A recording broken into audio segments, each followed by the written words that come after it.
நாம பேசிட்டு இருக்க இன்றைய தினத்துல ஸ்பாட்ல வெள்ளி வந்து கிராம் வந்து 280 ரூபா அப்படிங்கிற இடத்துல போயிட்டு இருக்கு.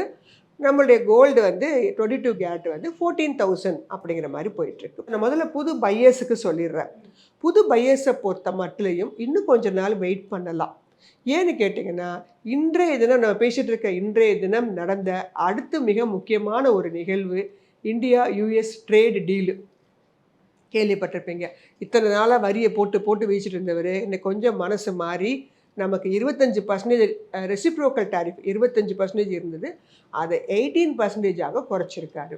ஏஷியா லெவலில் பார்க்கும்போது நம்மளோடது கம்மியாக இருக்குது. மற்ற கண்ட்ரியை விட நம்ம கொஞ்சம் கம்மியாக இருக்கிறோம். அப்படிங்கும்போது இப்போ என்ன பண்ண ஆரம்பிப்பாங்க, மறுபடியும் என்ன ஷேர் மார்க்கெட் டவுனில் இருந்தது.